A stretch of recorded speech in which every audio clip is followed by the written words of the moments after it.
इस वीडियो में अपन पढ़ेंगे चैप्टर 2 के बारे में, पॉलिनोमियल्स यानी कि बहुपद। अब देखो पॉलिनोमियल्स यानी बहुपद क्या होते हैं, जैसे x की पावर में कोई भी एक्सप्रेशन जैसे x² + 1, x + 1, x³ + 1, इस टाइप में। अब इनमें भी अलग अलग क्लासिफिकेशंस हैं। 3 टाइप के पॉलिनोमियल्स अपन मेन पढ़ेंगे 10th क्लास में। लीनियर पॉलिनोमियल, क्वाड्रेटिक पॉलिनोमियल और क्यूबिक पॉलिनोमियल। लीनियर यानी कि रैखिक बहुपद,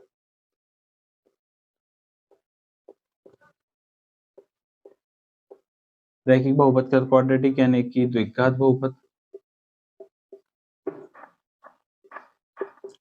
क्यूबिक यानी कि त्रिघात बहुपद।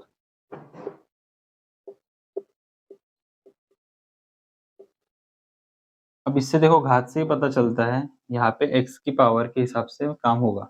यहाँ पे x की पावर रहेगी 1, यहाँ पे रहेगी x की पावर 2, यहाँ पे रहेगी x की पावर 3।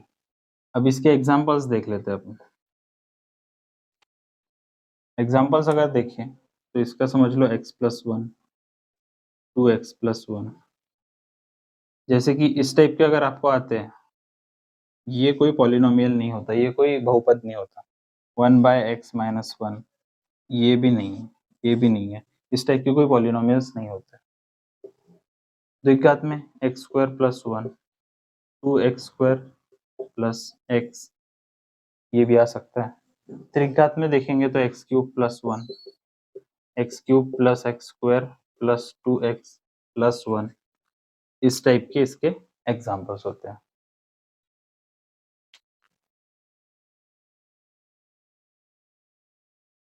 अब देखो द्विघात बहुपद में एक कॉमन फॉर्म होती है, अपन चैप्टर 4 में पढ़ेंगे इसके बारे में। इसकी फॉर्म होती है ax² + bx + c। अब इस पे बहुत सारे ऑपरेशंस करेंगे और वर्क करेंगे हम आगे जाकर इस चैप्टर में भी, और क्वाड्रेटिक इक्वेशन के चैप्टर में भी, 4th वाले। अब नेक्स्ट टॉपिक पढ़ते हैं हम, जीरो ऑफ अ पॉलिनोमियल।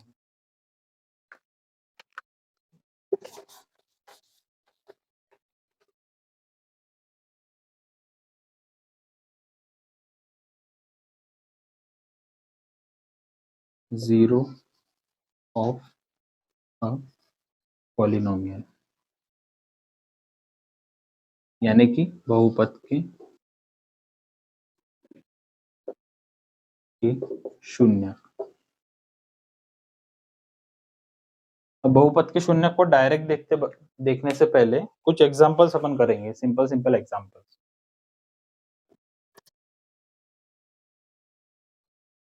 इसमें एक क्वाड्रेटिक इक्वेशन ले लेते हैं सिंपल वाली, x² - 3x + 4। अब इसको ले लेते हैं हम,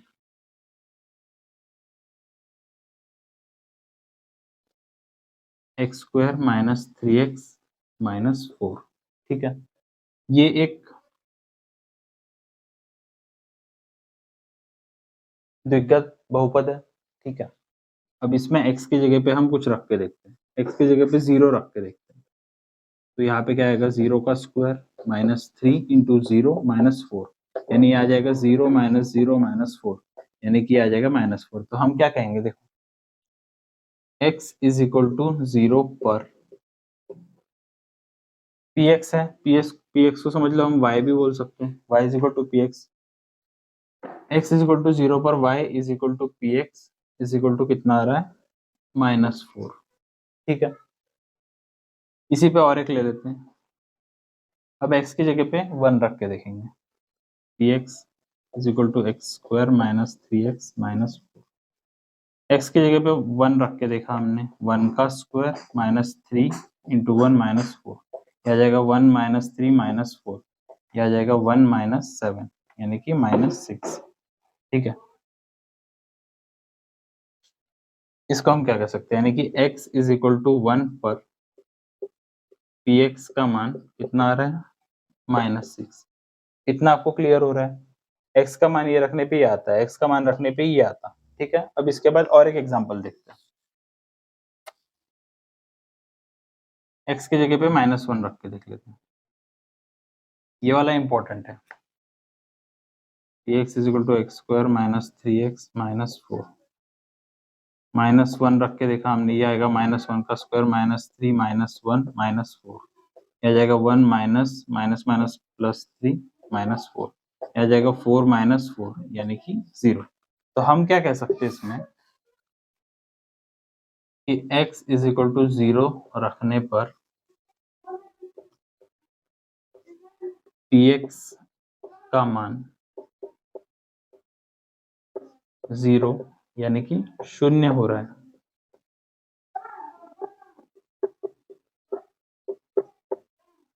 देखा आपने x इज इक्वल टू -1 रखा तो हमारे पास px क्या आ गया 0।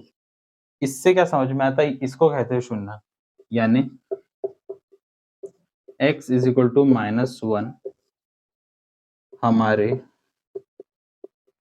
बहुपद px यानी कि x square minus 3x minus 4 का शून्य है। अब फाइनली आप कंसेप्ट को अच्छे से समझ लिए, ये चीज है। अब समझ लो बहुपद, किसी बहुपद का हम एक कोई बहुपद ले लेते हैं 2x प्लस 3। अब इस बहुपद का हमको क्या करना है, शून्य निकालना है। समझ लो शून्य कोई k है, k इज इक्वल टू कुछ, ये बहुपद px is equal to 2x plus 3 जो है वो शून्य हो जाता है। ये निकालने के लिए हम क्या करेंगे, x की जगह पे k रख देते हैं, तो वो क्या होता है 2k प्लस 3। अब k इज इक्वल टू कुछ पर px इज इक्वल टू 0 होता है, यानी इसको हम क्या कर देंगे 0। अब 2k plus 3 is equal to 0 में 2k 3 इधर जाके -3 हो जाएगा, तो k कितना आ जाएगा -3/2। इससे हमको क्या समझ में आता है कि px इज इक्वल टू 0 कर दो, उसमें जो x का मान हमारे पास निकल के आता है वही हमारा शून्य होता है। इस पे एक और एग्जांपल कर ले, जैसे कि 4x माइनस 1 कर लेते हैं।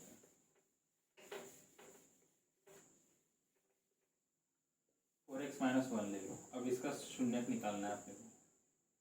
4x माइनस 1 ये px है, इसको आप 0 कर देते हैं। 4x is equal to 1, x is equal to 1/4, यानी क्या हो गया, हम कह सकते हैं यानी x इज इक्वल टू 1/4 पर px is equal to 4x minus 1 शून्य होता है। इतना क्लियर है।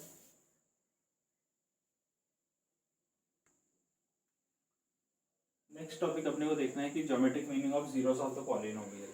ठीक है, बहुपद की शून्य का ज्योमेट्री का अर्थ। सबसे पहले मैं आपको बताता हूँ y is equal to 2x plus 3 एक लीनियर इक्वेशन है, यानी कि रैखिक बहुपद है। रैखिक बहुपद जो रहता है उसका ग्राफ यानी ज्योमेट्री में एक सीधी रेखा के रूप में रहता है। वो रेखा ऐसी भी रह सकती है, वो रेखा ऐसी भी रह सकती है। समझ लो y is equal to 2x minus 1 ले लिया, इसका ग्राफ कैसे बनेगा, कुछ ऐसा बनेगा, अपने को कुछ नहीं मालूम है, ठीक है, पर वो एक सीधी सरल रेखा रहेगी, इतना अपने को मालूम है, स्ट्रेट लाइन रहेगी, ठीक है। अब 2x प्लस 3 में क्या किया इन लोगों ने, x का मान -2 रखा तो y का मान आ गया -1, x का मान 2 रखा तो y का मान आ गया 7। तो इन लोगों ने ये पॉइंट्स प्लॉट कर दिए -2 और 1, 2 और 7, और उसके बाद लाइन जोड़ के ये रेखा बना ली। अब ये रेखा को हम क्या नाम देंगे, y is equal to 2x plus 3। यानी जिस तरीके से आप इस पूरे वर्ल्ड में जैसे देखो, ये पूरा वर्ल्ड है, ये पूरे वर्ल्ड में आप तो यहाँ पे हो एक पॉइंट के रूप में, और यहाँ पे आपकी समझ लो आपके पेरेंट्स हैं। अब इनको जोड़ के ये आपकी कोई फैमिली बनती है, ठीक है, इसी टाइप से। और ये फैमिली को समझ लो आपकी फैमिली बोल देंगे, यानी एस फैमिली। उसी टाइप से एक रैखिक समीकरण को हम पूरे ग्राफ पे एक रेखा के रूप में बता सकते हो, और उसके लिए हम 2 पॉइंट्स निकाल लो, 2 पॉइंट्स को जोड़ दो, तो हम रैखिक समीकरण को आलेखित कर सकते हैं, ठीक है, डिनोट कर सकते हैं। उसी जिस तरीके से आपकी फैमिली को अपन पूरे वर्ल्ड में डिनोट कर सकते हैं, उसी टाइप से एक रैखिक समीकरण को हम सरल रेखा के रूप में बना सकते हैं, ठीक है। आगे जाके हम ये देखेंगे, समझ लो 2x² प्लस 3x+2 रहता, ये तो द्विघात समीकरण है। तो द्विघात समीकरण का रूप किस रूप में होता है? एक पैराबोला के रूप में होता है। इसका ग्राफ हमेशा इस टाइप से बनेगा, इस टाइप से बनेगा, कभी सरल रेखा नहीं बनेगा, सरल रेखा नहीं बनता। द्विघात समीकरण का हमेशा एक पैराबोला बनता है, जिसको परवलय या फिर पैराबोला कहते हैं। इसको आप एक इम्पोर्टेंट करके नोट कर लो, ठीक है। अब देखो, अपने को इसका शून्यक निकालना है। शून्यक निकालने के लिए हम क्या करते हैं? px = 0 कर देते हैं, ठीक है। px = 0 करने पे क्या होगा? 2x + 3 = 0, यानी 2x = -3, यानी x क्या हो जाएगा? -3/2। तो अपने को क्या मालूम चला कि x = -3/2 यानी कि -1.5 पर y जो है वो 0 हो जाता है। यानी हम एक पॉइंट ले सकते हैं, x = ये देखो, x पॉइंट हमारे पास रहता है मार्कर, हमारे पास एक कोई भी निर्देशांक बिंदु के लिए x y पॉइंट रहता है। इसमें x क्या है? -1.5 और y क्या है? 0, ठीक है। अब ये पॉइंट वो दिख रहा है, देखो, -1.5 और 0। इसका मतलब क्या है? इस समीकरण 2x+3 का सिर्फ एक शून्य है।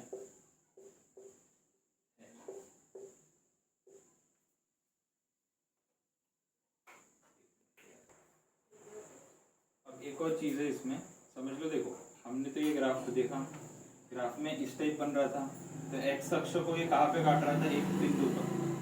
तो हम क्या कह सकते हैं कि कोई भी ग्राफ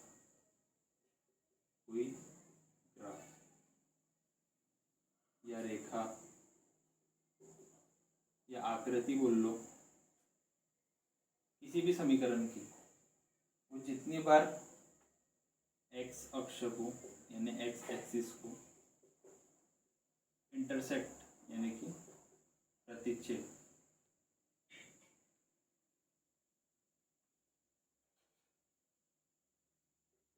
प्रतिच्छेद करता है, उसके उतने ही शून्य होंगे, ठीक है। आप क्या करो, इसको नोट भी करते जाओ, क्योंकि ये नोट्स के लिए बहुत अच्छा रहेगा। अब देखो, एक और चीज बताओ। अब ये तो हो गया, समझ लो हमारे पास कोई ग्राफ है और उसका वो ऐसा ऐसा बनता है। इसके कितने शून्य क्या देखो, एक्स अक्ष ये है हमारा, ये वाला एक्स अक्ष है, 1 2 3 4 5, 5 बिंदुओं पर इसने एक्स अक्ष को प्रतिच्छेद किया, यानी इसके 5 शून्य है, ठीक है। एक और ले लेते हैं, 1 2 3 4, यानी कि इसके 4 शून्य है। एक और ले लेते हैं, ऐसा समझ लो। अब ये तो एक्स अक्ष को कट ही नहीं किया इसने, यानी टच ही नहीं किया, यानी इसके क्या है? 0 शून्य, कोई शून्य की नहीं। आपको समझ में आ रहा है? अब देखो, द्विघात बहुपद का देख लेते हैं। द्विघात बहुपद का हमेशा जो कर्व बनेगा, द्विघात बहुपद किस रूप में रहता है? ax² + bx + c, ये समझ लो होगा 2x² + 4x + 1। अब इसका जो ग्राफ रहता है वो समझ लो इस प्रकार का ही बनेगा, यानी कि इसको हम बोल सकते हैं y = 2x² + 4x + 1, इस टाइप का, इस टाइप का। इसको हम कहते हैं परवलय यानी कि पैराबोला, ठीक है। अब इसमें जो है 3 केसेस होते हैं। द्विघात बहुपद में 3 केसेस होते हैं। 3 केसेस किस टाइप के हो सकते हैं? अगर ग्राफ इस टाइप का है, एक तो ग्राफ ऐसा है, इस टाइप से नीचे भी रह सकता है, या फिर ग्राफ इस टाइप का ऐसे एक बिंदु पे प्रतिच्छेद हो रहा है, यहाँ पे तो दोनों है।